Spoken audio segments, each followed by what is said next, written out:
Hi hello అండి, అందరికీ good evening. ఈరోజైతే నైట్ భోజనంలోకి అయితే ఈ చేపల కూర అయితే చేద్దాం అనుకుంటున్నాను. ఈ చేపల పేరు వచ్చైతే మాత అంటారండి. ఇవి ఇగురు కూర వండితే చాలా బాగుంటాయి పులుసు కన్నా. వీటిని అయితే నేను ముందుగానే క్లీన్ చేసేసుకుని అయితే ఫ్రిడ్జ్లో పెట్టుకున్నాను. ఇప్పుడైతే ముక్కలు కట్ చేసుకుందాం. బయట అయితే కట్ చేసుకుందాం అండి వీటిని.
ఇప్పుడైతే చేపలు కట్ చేసి పెట్టుకున్నానండి.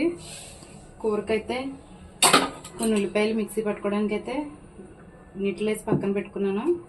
అలాగే ఈ మసాలాలన్నీ కూడా పెట్టుకున్నాను. తీసుకుని వీటిని అయితే బాగా మిక్సీ పట్టుకుందాం మెత్తగా.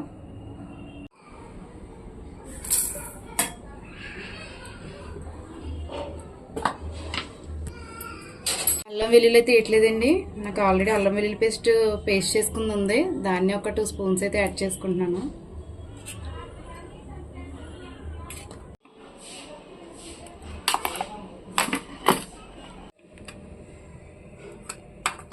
దీన్ని అంతా అయితే ఒక బాక్స్లో స్టోర్ చేస్తానండి. ఇదంతా కర్రీకి అయితే ఎక్కువైపోద్ది.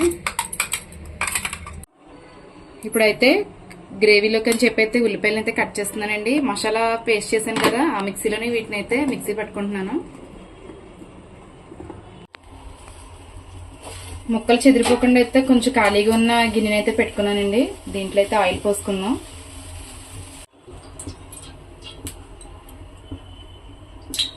నాన్ వెజ్ కర్రీ కాబట్టి అండి, గ్రేవీ రావాలి కాబట్టి మనకి కొంచెం ఆయిల్లో ఆనియన్ పేస్ట్ అయితే బాగా కుక్ అవ్వాలి. అందుకైతే కొంచెం ఆయిల్ 4 స్పూన్స్ అయితే వేసుకున్నాను. దీన్ని బాగా కాగిన తర్వాత అయితే మనం పేస్ట్ చేసి పెట్టుకున్నాం కదా ఉల్లిపాయ, దీన్ని అయితే వేసుకున్నాం.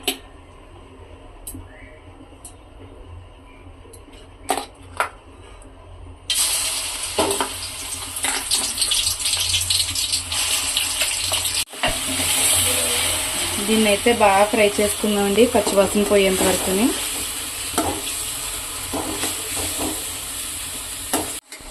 ఇది ఇలా కొంచెం వేగిన తర్వాత అయితే సాల్ట్ యాడ్ చేస్తున్నాను.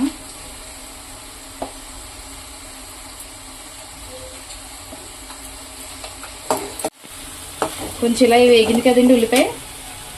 వేగిన తర్వాత అయితే ముందుగా చేసిన మసాలా అయితే వేసుకుంటున్నాను. ఎందుకంటే రెండు ఒకసారి బాగా అయితే ఫ్రై అవుతాయి, పచ్చివాసన రాకుండా ఉంటుంది.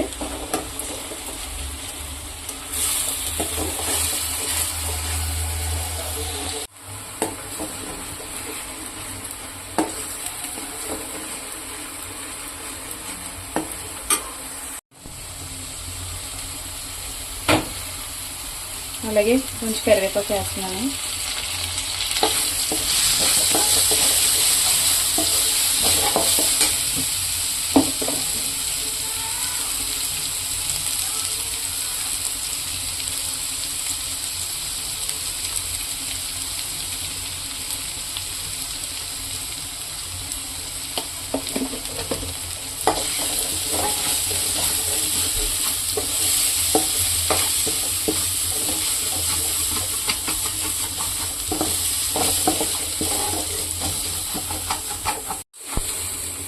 ఇలా కొద్దిగా నూనె అయితే బయటకు వస్తుంది కదండి. ఇప్పుడైతే కొంచెం కొద్దిగా బాగా కలుపుకొని కట్ చేసి పెట్టుకున్నాం కదండి, ముక్కలు అయితే వేసుకున్నాం.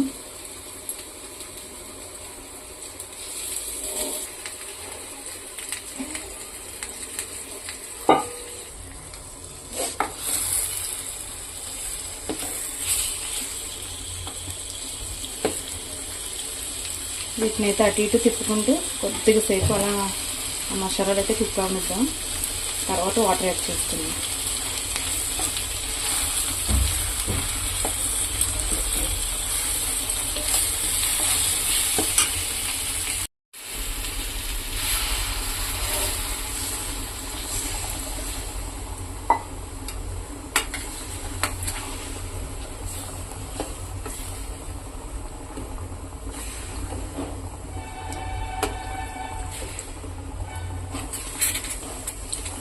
ఇది బాగా దగ్గరయ్యేంత వరకు అయితే స్లోగా అయితే కొద్దిగా సిమ్లో పెట్టుకుని అయితే మరగనిద్దాం.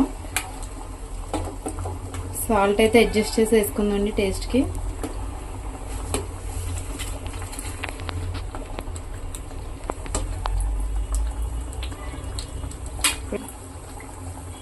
ఇలా వాటర్ యాడ్ చేసాం కదండి, కొద్దిసేపు అయితే మూత పెట్టుకుని స్లోగా కుక్ అవనిద్దాం. ఇప్పుడైతే తీసి చూద్దామండి ఎంతవరకు కుక్ అయిందో. బాగా కుక్ అయిందండి. ఇలా కొద్దిగా గ్రేవీ ఉండగా దింపుకుంటే మనకి ఈ కర్రీతో పాటు రసం కూడా అక్కర్లేదండి, బాగుంటుంది ఇలాగా.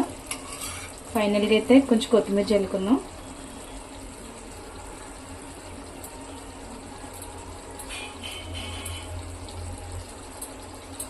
మేమైతే ఈ నైట్ డిన్నర్కి వచ్చి ఈ ఫిష్ కర్రీ అయితే ప్రిపేర్ చేసుకున్నాం.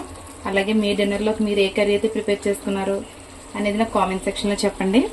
అలాగే ఈ ఫిష్ కర్రీ కనుక నచ్చితే ఒక లైక్ ఇవ్వండి. కొత్తగా చూసే వాళ్ళు ఎవరైనా ఉంటే సబ్స్క్రైబ్ చేసుకోండి. అందరికీ గుడ్ నైట్ అండి.